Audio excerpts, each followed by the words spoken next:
Okay, now the test over chapters, up through chapter 14, won't be at least until next Thursday. And after I get it in the testing center, I'll generally give you at least 5 days, maybe a week to get it taken. Okay? As long as you keep up with your homework. Yeah, and people aren't keeping up with their homework, falling behind because they're putting all their time into the test and not doing the homework, which builds a foundation. So you don't start stumbling over things in the later part of the course, which ultimately costs you time. And then I'd put a tighter time constraint on it. But I like to give you a reasonable time constraint. Also notice that I sent an email. I did rearrange the assignments because one of the assignments slipped by me. And the time which you expected to be right before midnight was like 9 a.m. on the day that it was due. Okay, I missed it, so I'm glad to say I thought you're capable of missing it also. And I didn't intend that. They used to be due like a half hour before class. I decided, no, that's not working. Okay, people are trying to do it early in the morning, hustling through it and not doing it well. And as a result, don't do as well and don't come to class quite as prepared as if they sleep on it. So I have them do the night before, but that one slipped by to the old time. So I thought I proofread it all pretty carefully, but I missed it.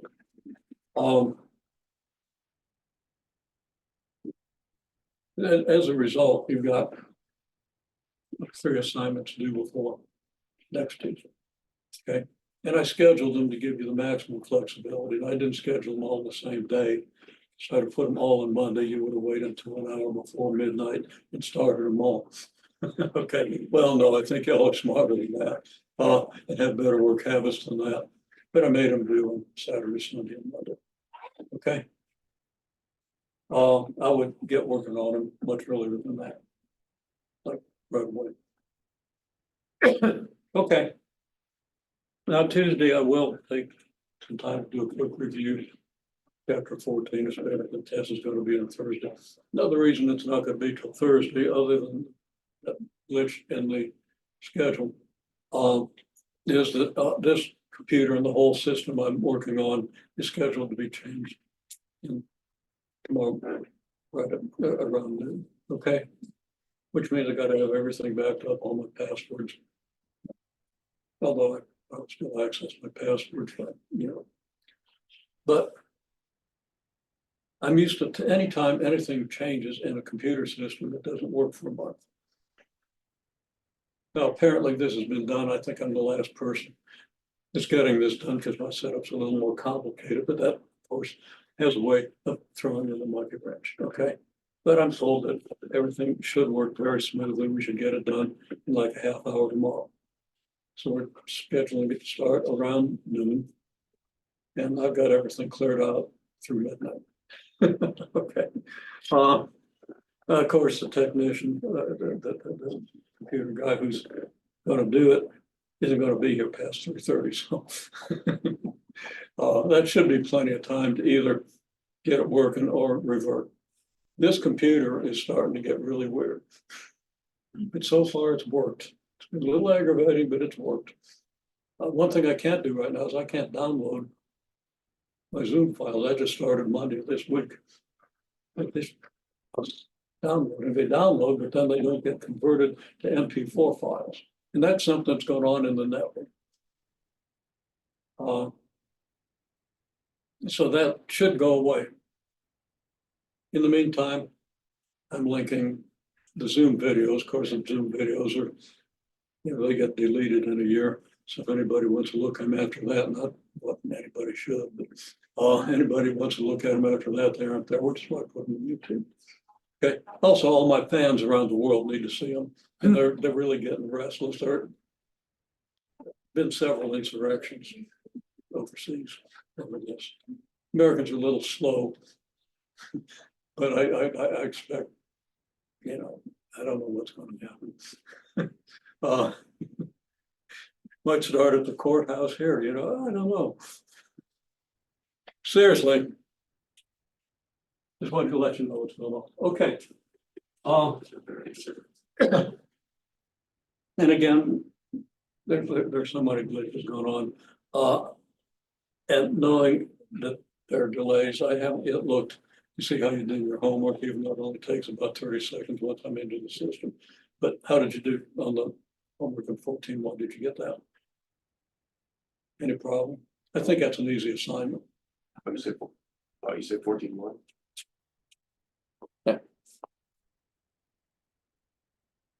Somebody out in the hall making noise. Okay, so the question is, why isn't every XYZ in the domain of this function?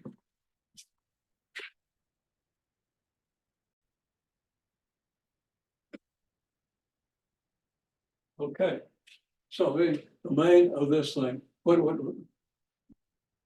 can't be in the domain? Why is there a restriction of the domain? Because it's a square root.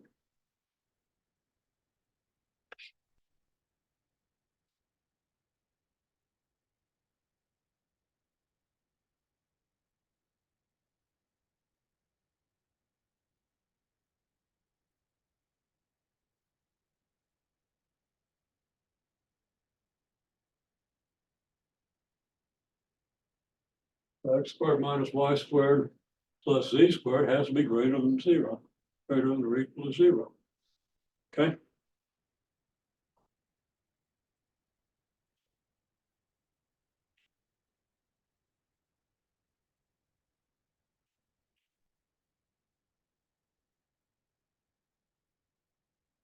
Well, then y squared has to be greater than x squared plus z squared, right?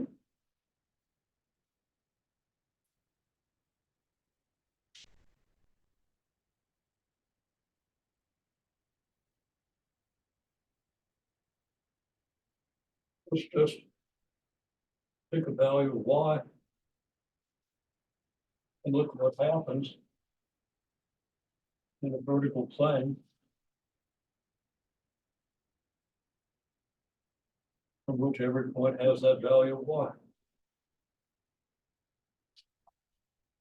Well, then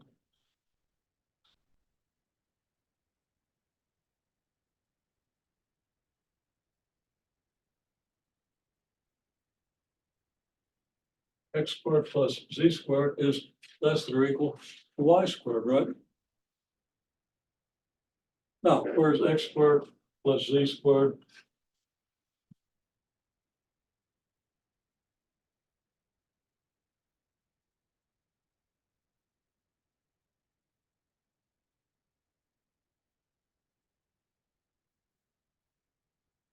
X squared plus z squared equals y squared, a circle of radius, absolute value of y. Okay.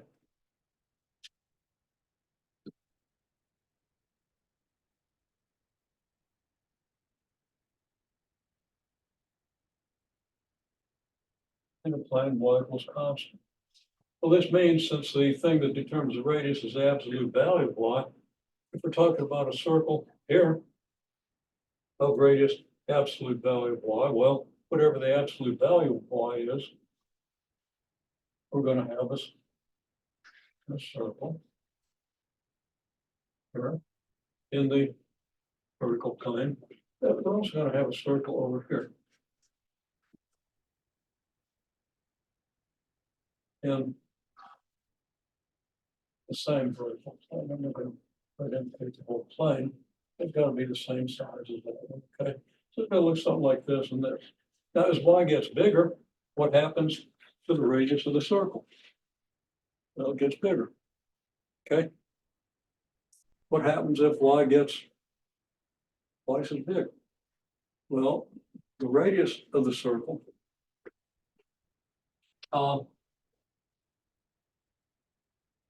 is going to get twice as big. The radius of the circle is absolute value of y, right? Well, that means that the radius of the circle is proportional to the value of y. And if you think about it a little bit, that's going to give you a cone. We'll extend beyond here. So you got this cone. It goes both ways in this direction. Okay? Now, inside the cone, x squared plus z squared is less than y squared, isn't it?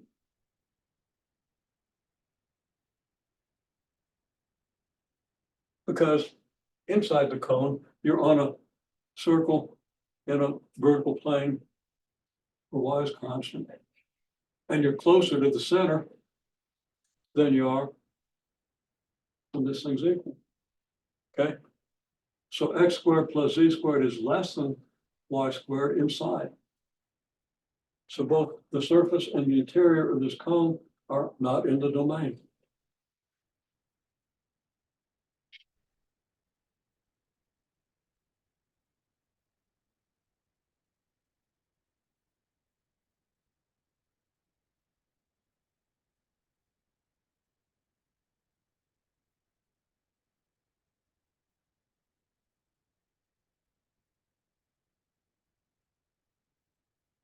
Because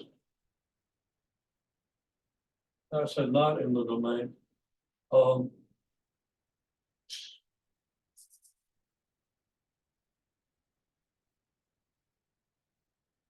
they comprise the domain. Because this is conditioned to be in the domain, not out of the domain. Okay, sorry, almost said that backwards.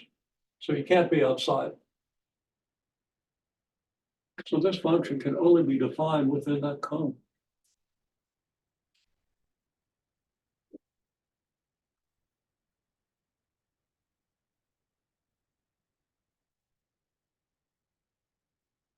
Now, there are various ways to write that cone. I mean, the cone is y squared greater than or equal to x squared plus z squared, right? Okay, but it's also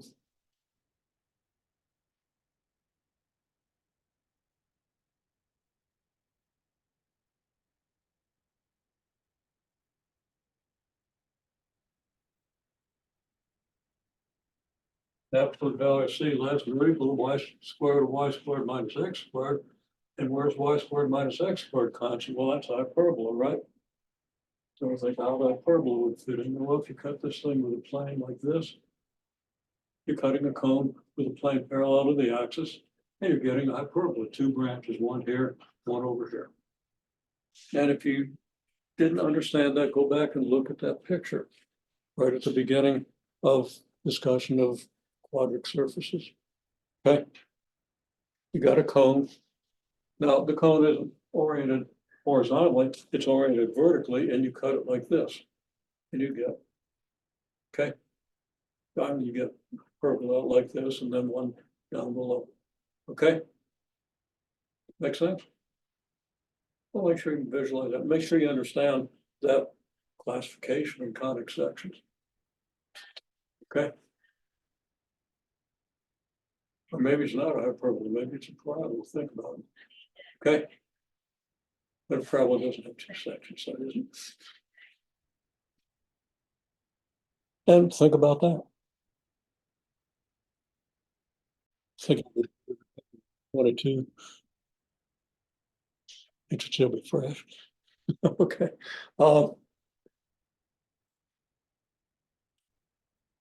Okay, level surfaces for this function. Okay, you get f of x, y, z equals constant, which gives you x squared minus y squared plus z squared equals constant. It's just a quadric surface. And I wrote conic sections when I'm at quadric surface, because I don't know what I'm doing. Conic sections. You get circles and y is constant, as we just did.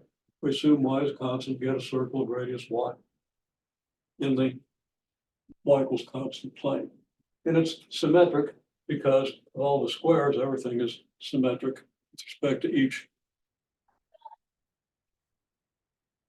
coordinate plane. Okay. So you have circles when y is constant. You have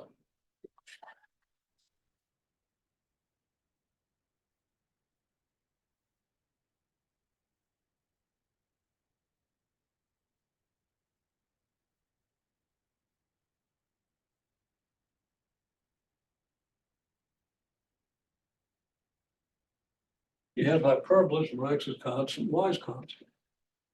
So if this represents some important quantity that you're trying to deal with as a function of x, y, and z, you can begin to visualize the geometry.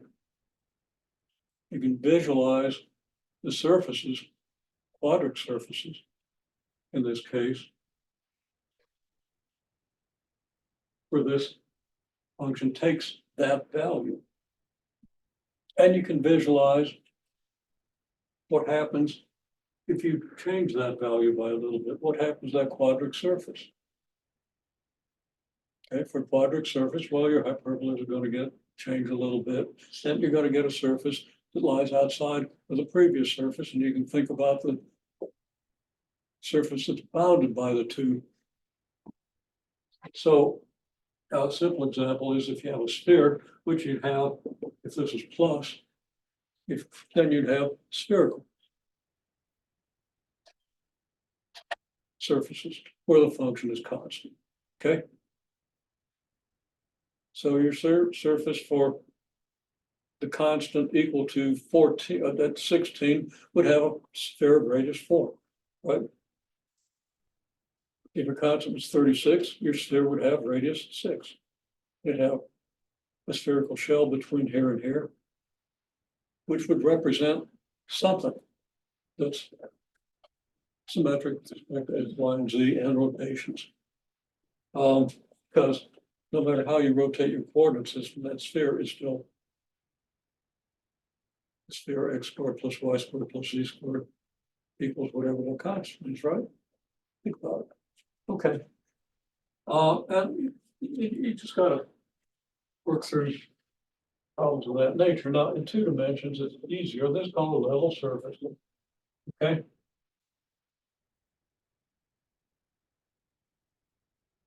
In 2 dimensions, let's say you got f of x, y equals x squared minus y squared.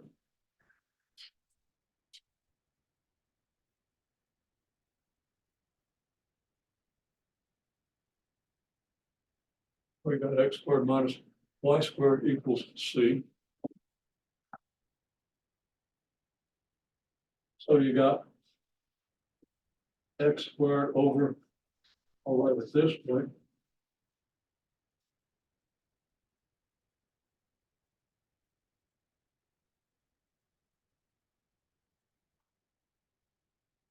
Of course, c has to be greater than or equal. Actually, c doesn't have to be greater than or equal to 0.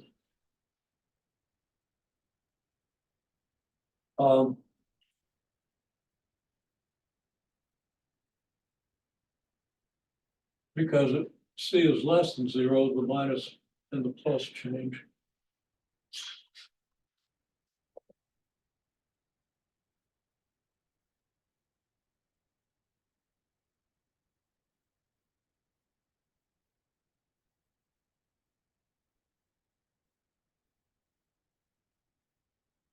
So now we can sketch it.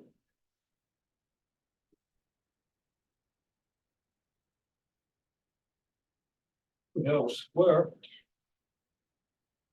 where this line would be x equals square root of c.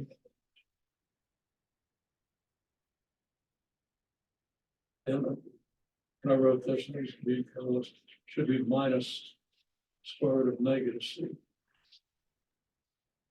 Okay.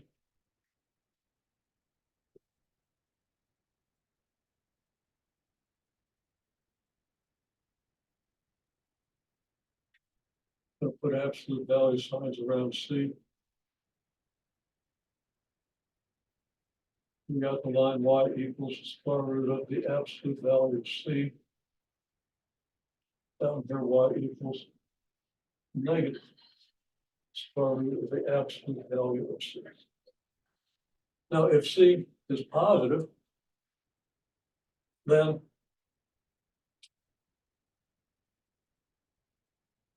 it's possible for x to equal the magnitude of c.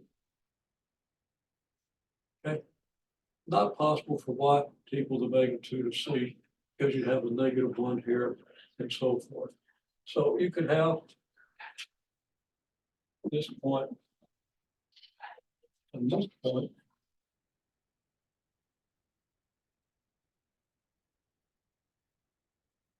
About the A minority wrong order.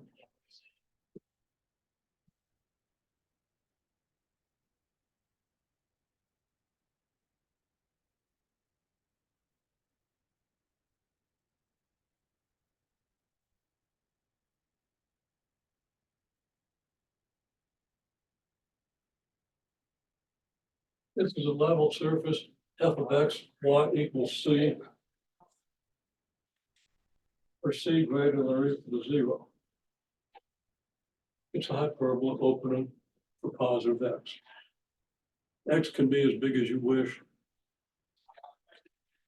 Well, y can be 0. Okay.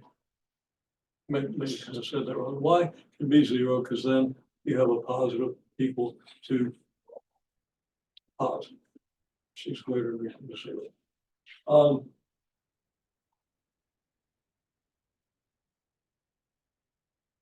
Here is a level surface.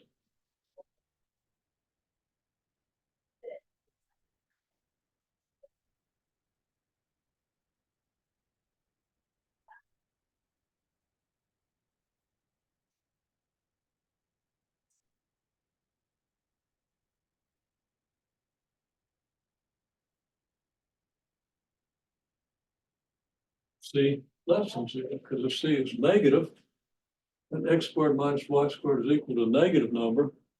You multiply through by a negative, and you get y squared minus x squared equals a positive number.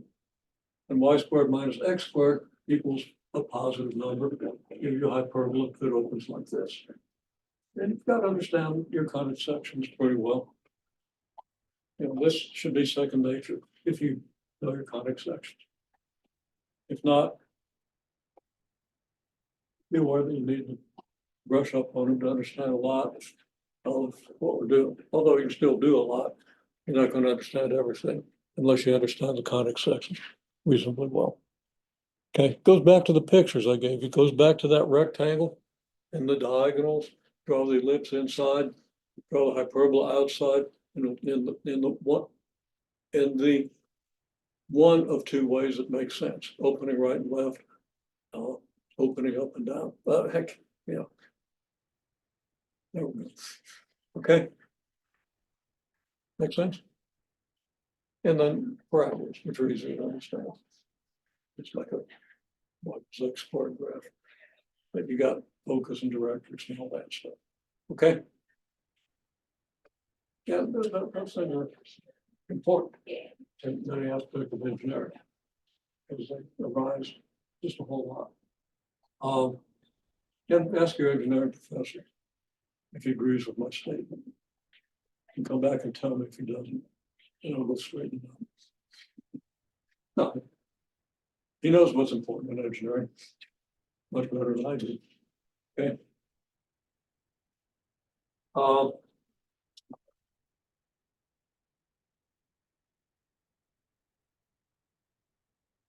Okay. Well, let me take a look at some more of what you see in section 14.1. Okay, just terminology. These are level surfaces. These are level curves. For a function of 3 variables, you'll have level surfaces. For a function of 4 variables, you have level hypersurfaces, which you're not going to be able to deal with. Okay, but you can still hold one of your variables constant, see what they look like in 3 dimensions for that constant variable. So you kind of get level 3-dimensional objects if you're dealing with 4-dimensional curves, 4-dimensional functions. But it's not something you're going to have to worry about in this course. Okay. And that can go up to any number of dimensions. Now, level curves are 1-dimensional representations in 2 dimensions. Okay. You know, a curve single curve is a one-dimensional object, even though you have to represent it in 2 dimensions. Just like a straight line with 1 dimension. You can represent and parameterize these curves with 1 parameter. Makes them one-dimensional. These level surfaces, and we're going to see more about this, but these level surfaces are 2-dimensional objects in 3 dimensions. Okay, the level surface, remember, for this function is just the cone, not the inside of the cone. The domain for this function is the region inside that level surface. Those are ideas to be keep in the back of your mind as you're doing the problems, okay? Now, having so much fun explaining that, or alluding to it, I'm not sure how much I'm explaining. Yeah, what I was talking about, but it's contour lines, okay? Now,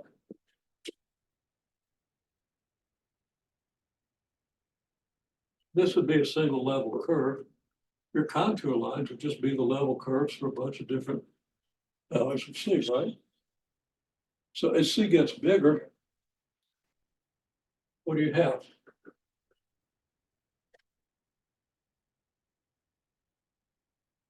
The dimensions here are going to be the square root of C. So if you were to double C, the dimensions, well, the area of this square would double, okay? But the dimensions themselves would only increase by the square root of 2. They'd be 40% bigger roughly, okay? So this would for C greater than 0 or C less than 0. If you double C, I don't have room to double C. Let's say cut C in half, which is like undoubling. Cut C in half.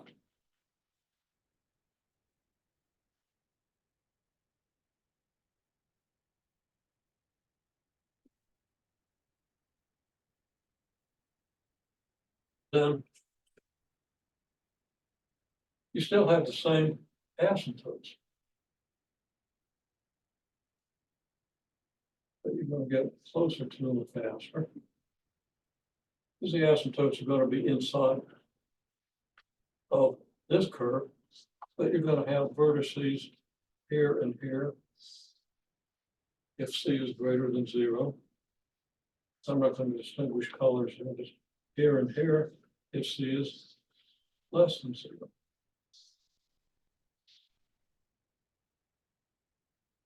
Okay, so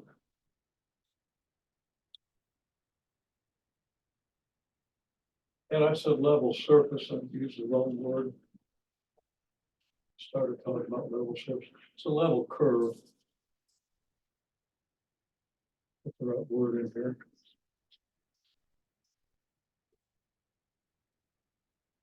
And these are level curves.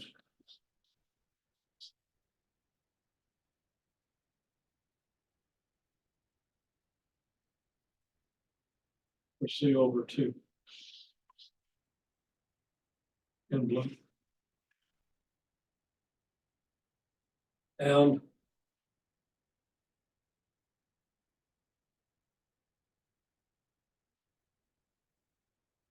I don't have room to write it, but the dimensions are going to be equal to the dimensions of this rectangle, the length and width, or square in this case.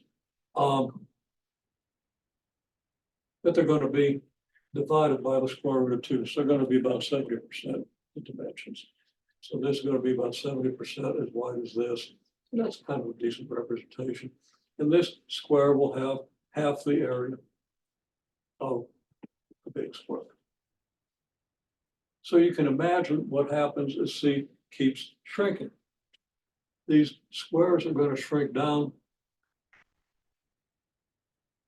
by 70% each time, 71, whatever, 6.7%, 70%.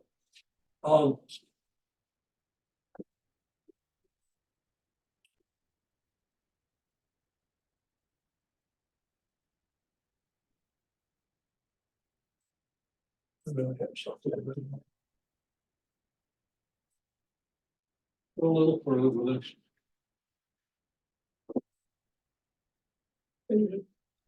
Part of what I'm doing. But what you have then is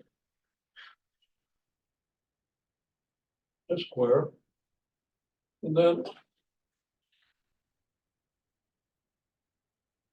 and this the center, but you get the idea.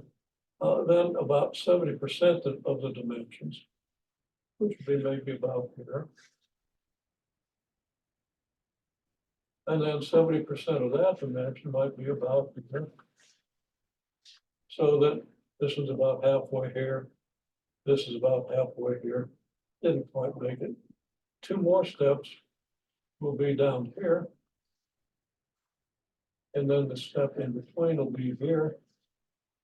We'll have common diagonals to all of these. And then we can draw a set of hyperbolas. Sorry, I'm blocking the board here, but okay, so we get hyperbola here, and then we get a hyperbola here, and then we get a hyperbola here, and a hyperbola here, and a hyperbola here. That's fairly easy to see what's going on there. Then we do the same thing over here.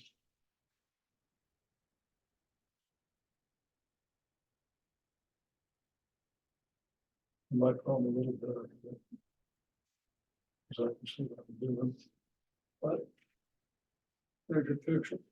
And if you want the hyperbolas for negative C, you just draw them up this way. I'm not going to draw the whole thing. So these would be level curves.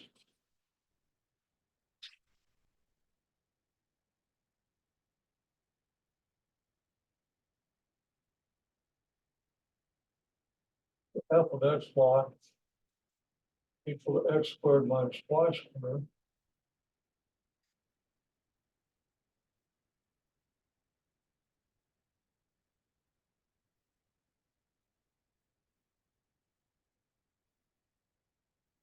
Equal increments of C. So that's like a topological map where C is decreasing as you go in. Okay. Now, if you want to visualize the graph of this thing in 3 dimensions, well, just you have Z here and Z is going to equal C. So you're going to be lower here and you're going to be higher out here. So this thing's increasing kind of like this. Okay. Maybe like this. Okay. What is it? If you cut it with a Z plane, well, it's a parabola. So it's going to be, no, wait a minute.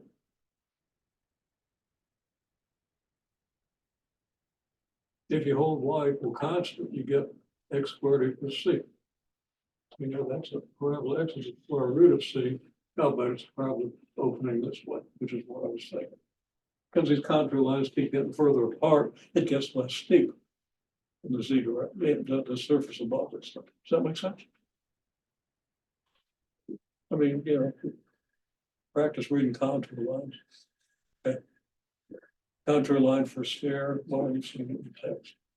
And you haven't done the assignment yet, so keep that picture in mind. Okay.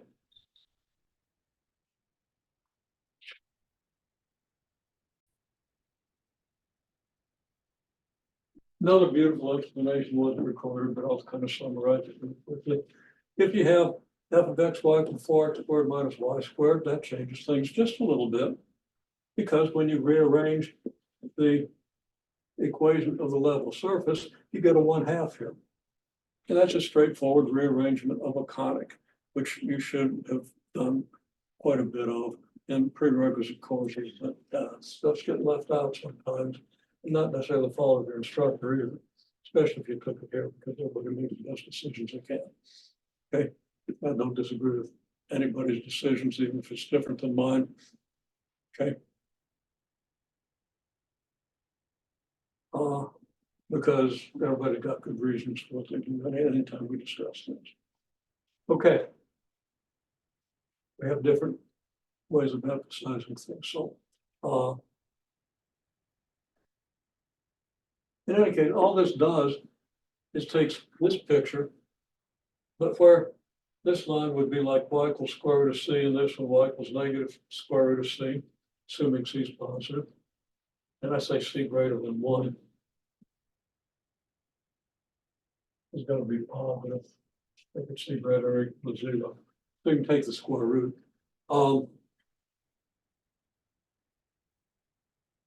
Then, because of the 1/2 square root of c here, and it should be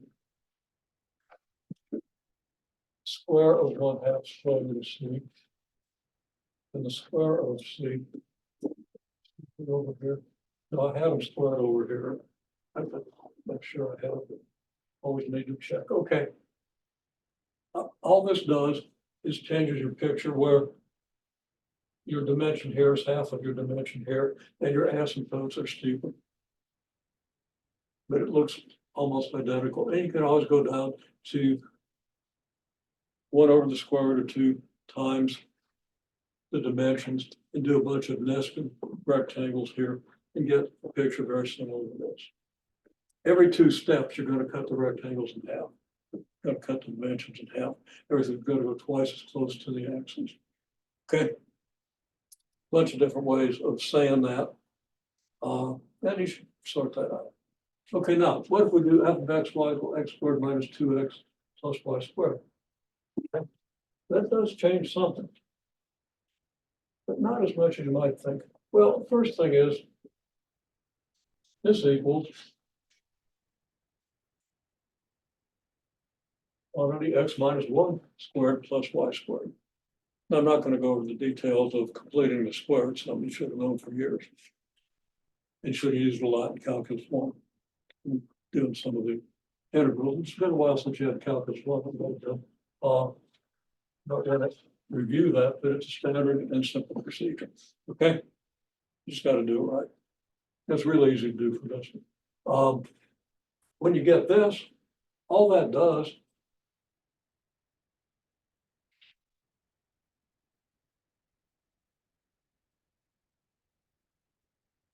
is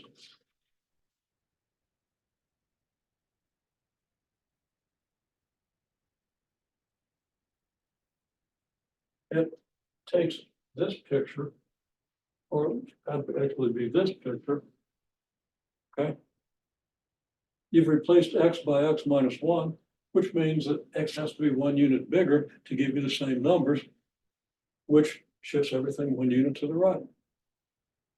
And ponder that. Make sure you understand not only that subtracting 1 shifts it 1 unit to the right, but why? It's because x has to be bigger to give you the same result in this formula. Okay. Anyhow, you can sketch a rectangle.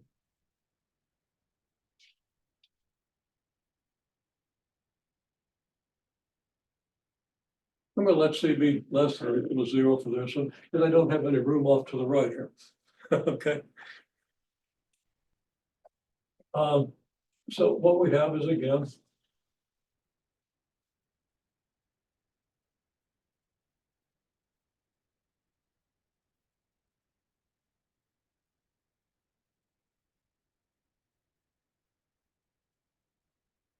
x is negative the square root of minus c, because c is less than 0, you can't take the square root of negative. And up there you got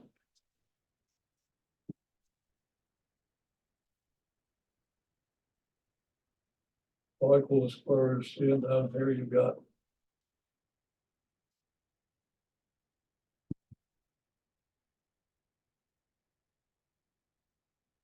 y equals negative square root of negative c on this one. And you got your diagonals, which are supposed to cross at this point 0, 1, 0. I kind of missed it. It was low here, too much from there. Rectangle wasn't perfectly symmetric, but you get the idea. And then we would have a problem here and here. And the whole picture would be centered at this point. It would look just like this one would look if I'd have done vertical hyperbolas. Okay. So if I want to then, let's just cut the dimension in half.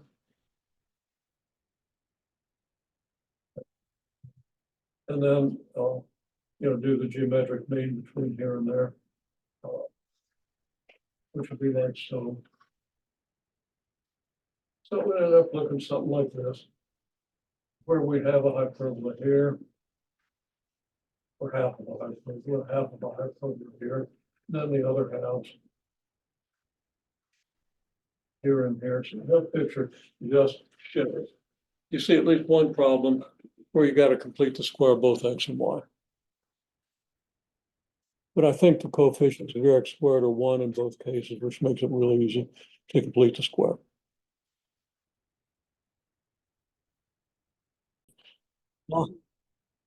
Okay. Well, here's an example. It'll go faster on the video if you're watching it. If t of xy is a temperature at xy and the same function we used before, let's say x squared minus y squared. Then for positive c, you get something that looks like this, where t is constant on each one of these curves. So like t is 80 Celsius here.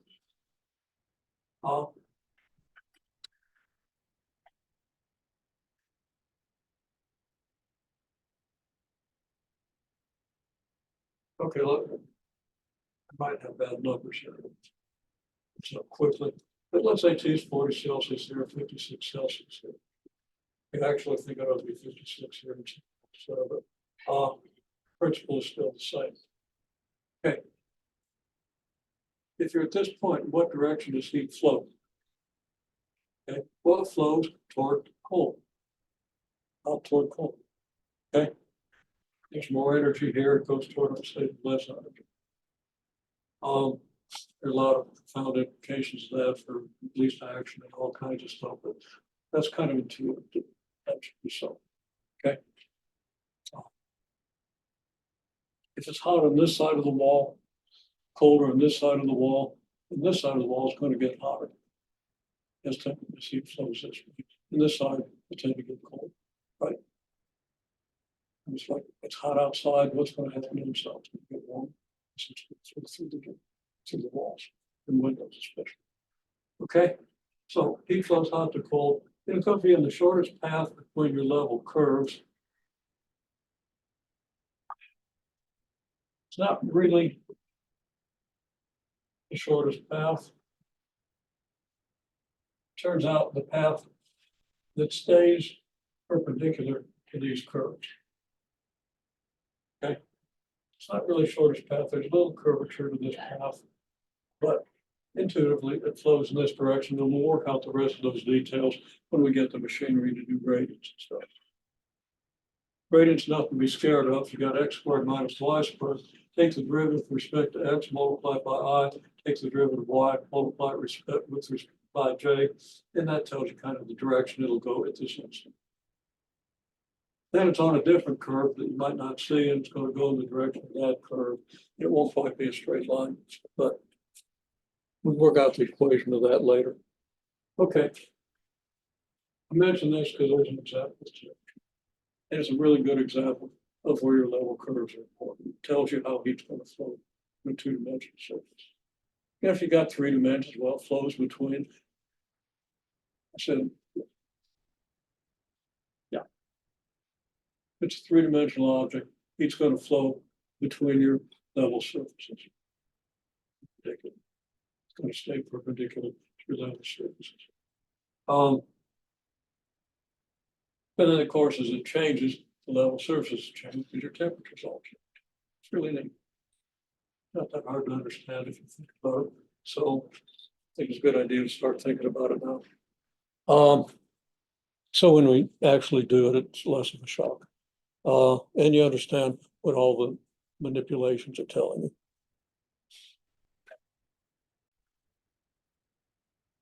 Okay, somebody just asked me, you recording? I thought it said unicorn. I was looking. I've always wanted to see a unicorn, but no, there weren't any unicorns. I'm trying not to talk over the video, sounds good. Okay, so we're going to do limit as xy goes to 1, 1 of this function. Well, your basic properties limit, say the limit of something plus something is the limit of that something plus the limit of that something. That applies in two dimensions or any number of dimensions. Okay. So, well, I guess I'll go, that's why. Those two on one. And that's why those two on one. Now, if neither of these, if both of these are defined at 1, 1, then it's just the limit of x over the limit of x squared minus 5y squared.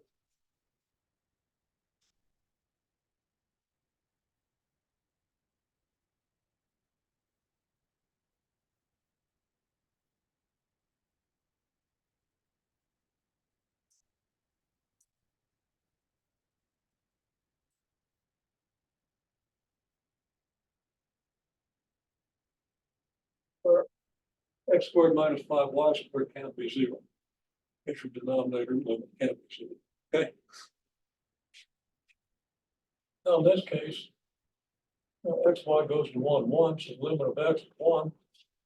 And xy goes to 1, 1, so it's 1 squared minus 5 times 1 squared, 1 over -4. Then it's 2 times limit of 2y, well, y goes to 1, so it's 2 over, again, -4.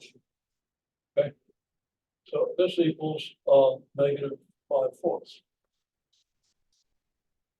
I did it in my head correctly. If not, you can either correct me. Okay. So that's pretty simple, right? And those are familiar properties of limits, which are listed right at the beginning of your section. And there are, several of them. I don't think as many as 10, but I think it's probably 7, 8, 9, could be 10 or more. I didn't look that closely because those should be familiar properties of limits. They just extend, for the most part, correctly into functions of more than one variable. Okay, well, again, the computer is acting a little glitchy, which has thrown me off, but I'm kind of thrown off to start with. So I'll take responsibility, but I keep forgetting to hit the record button. I flip back and forth, and it's glitchy, flipping back and forth between the assignment and the camera. And I'm trying to fill in a few things on the assignment that people might have trouble with. So anyhow, okay. So we're looking at this limit is xy goes to 0, 0, x squared y over x squared minus y squared. Okay. Now both x squared y and x squared minus y squared approach 0. Question, which approaches faster? That's kind of a tricky question. Not too tricky in this case, because it kind of comes out along most curves. But what we've done is we said, okay, here's the xy coordinate system. Here's a bunch of disks. Call these, in general, call these balls of radius epsilon or delta, or whatever you want to call it. So we're talking about shrinking our picture closer and closer to the origin. All right. We want to prove what we suspect. The numerator is of basically third degree 3. Okay. If x was equal to y, this would be like x cubed over 0. Okay. And of course, that becomes a problem. And we'll see in a minute. So our result is going to turn out to depend on the direction in which we approach 0. If we approach 0 along the curve y equals x squared, for example, then this expression becomes, well, x implies x squared, that's x squared times x squared, x to the 4th. And x squared minus y squared becomes x to the 4th. We note that x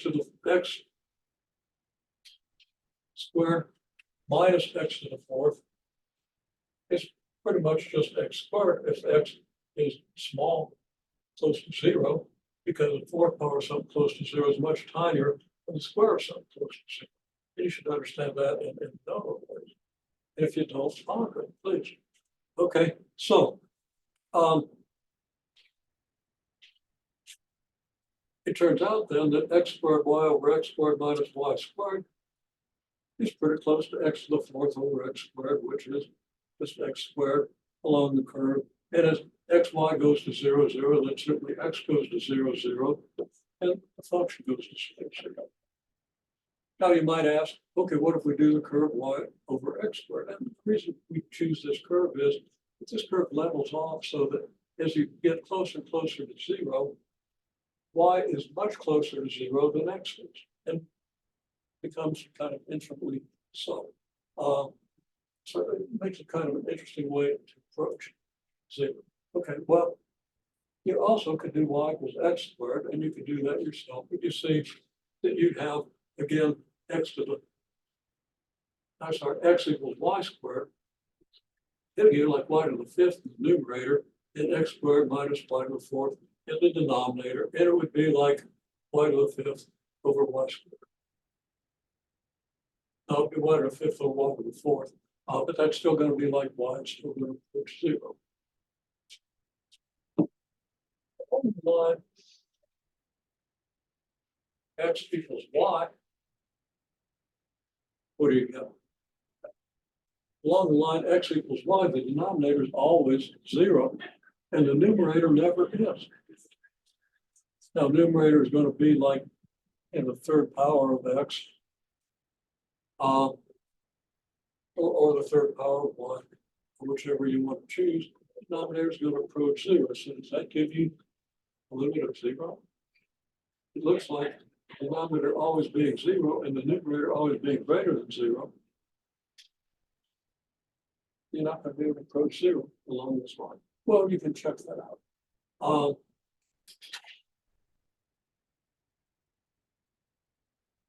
And you could do the details, but just pointing out at this point, until you've gotten your hands on it, that the curve you approach 0 on can make a difference. And it seems sort of like maybe it does in this case.